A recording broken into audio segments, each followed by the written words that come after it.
আচ্ছা, কখনো কি মনে হয়েছে যে খুব বড় বড় কথাগুলো, খুব গভীর কথাগুলো হয়তো একদম ছোটকেও বলে যায়? আজ আমরা ঠিক এমনই এক ছোট্ট, নম্র গলার কথা শুনব, যা প্রকৃতির ভেতর থেকে ভেসে আসে। এই যে ছোট্ট গলার কথা বলছিলাম, সেটা আর কিছুই না। জ্যোতিরিন্দ্র মৈত্রের লেখা আমাদের সবার খুব প্রিয় একটা কবিতা, ঘাসফুল। চলুন না আজ একবার মন দিয়ে শুনি এই ঘাসের ফুলেরা আসলে আমাদের কি বলতে চাইছে। তো কবিতার শুরুতেই আমরা জানতে পারি যে কারা কথা বলছে। আর মজার ব্যাপার হলো, এই কবিতায় গলা পেয়েছে প্রকৃতির এমন এক অংশ যাদেরকে আমরা সত্যি বলতে কি প্রায় চোখেই দেখি না, বা দেখলেও পাত্তা দিই না। এই দেখুন, প্রথম লাইন দুটোতেই ওরা নিজেদের পরিচয় দিচ্ছে। বলছে, আমরা ঘাসের ছোট্ট ছোট্ট ফুল, হাওয়াতে দোলাই মাথা। কি সহজ, তাই না? ওরা ঘাসের ছোট্ট ফুল, ওদের কাজ কি? হাওয়ায় মাথা দোলানো। এর মধ্যে কোনো জোর নেই, কোনো আগ্রাসন নেই, আছে শুধু একটা শান্ত স্নিগ্ধ উপস্থিতি। পরিচয় তো হলো, এরপরেই ওরা নিজেদের মূল কথাটা বলতে শুরু করে। আর এটা কিন্তু কোনো দাবি দাওয়া নয়, এটা একটা খুব নরম, খুব বিনীত অনুরোধ। ওরা কি বলছে? তুলনা মোদের দোলনা পায়ে। ভাবুন একবার, চাওয়াটা কত ছোট।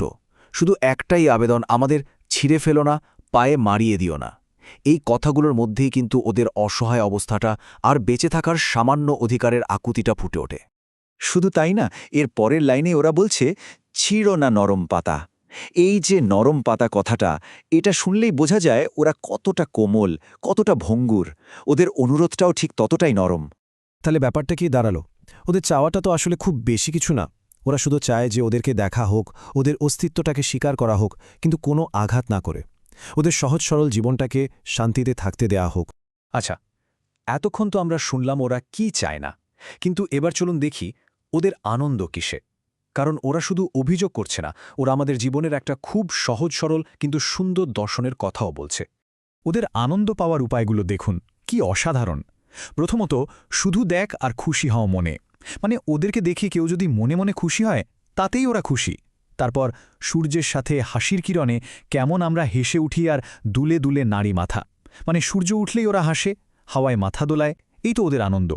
এই সাধারণ প্রাকৃতিক ব্যাপারগুলোর মধ্যেই ওরা নিজেদের সবটুকু সুখ খুঁজে নেয়। কবিতাটা কিন্তু শুধু এই সাধারণ আনন্দ বা অনুরোধের মধ্যেই থেমে থাকে না। এরপর আমরা একটা আরও গভীর, আরও দার্শনিক দিকে যাব। এখানে ঘাসফুলেরা নিজেদেরকে শুধু প্রকৃতির একটা অংশ হিসেবে দেখছে না, বরং মহাবিশ্বের সাথে নিজেদের একটা সংযোগ খুঁজে পাচ্ছে। ধরার বুকে স্নেহ কণাগুলি ঘাস হয়ে ফুটে ওঠে। কি অসম্ভব সুন্দর একটা ভাবনা। ওরা নিজেদেরকে নিছক ঘাস বা ফুল ভাবছে না। ওরা ভাবছে ওরা হলো এই পৃথিবীর বুকে জমে থাকা ভালোবাসার কণা, স্নেহ কণা, যেগুলো ঘাসফুল হয়ে ফুটে উঠেছে। অসাধারণ। এই যে শব্দটা স্নেহের কণা, এটাই কিন্তু কবিতার একেবারে কেন্দ্রবিন্দুতে। এর মানে হল পার্টিকলস অফ অ্যাফেকশন। অর্থাৎ ওরা যেন বলতে চায় যে ওদের শরীর মাটি জল দিয়ে তৈরি না, ভালোবাসা দিয়ে তৈরি। ওদের অস্তিত্বটাই ভালোবাসার প্রকাশ।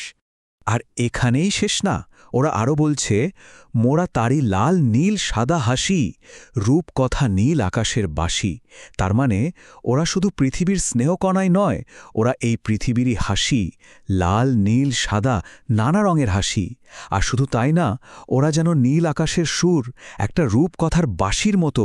দেখুন কিভাবে ওরা নিজেদেরকে মাটির সাথে আবার আকাশের সাথেও জুড়ে দিচ্ছে। তাহলে পুরো কবিতাটা থেকে আমরা কি শিখলাম?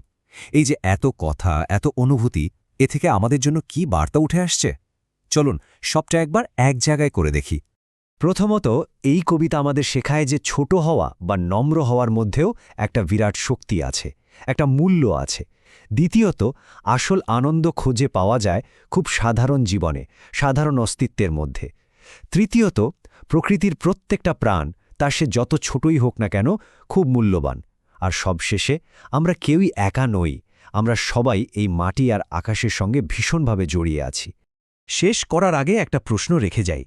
আমাদের এই যে এত দৌড়ঝাঁপের জীবন, এই ব্যস্ততার মধ্যে আমরা প্রতিদিন এমন কত ছোট ছোট সৌন্দর্যকে পাশ কাটিয়ে চলে যাই। ঘাস ফুলের মতো এমন আরও কত শত কণ্ঠস্বর আমাদের চারপাশে রোজ কথা বলে, যেগুলো শোনার মতো সময় বা মন আমাদের হয় না।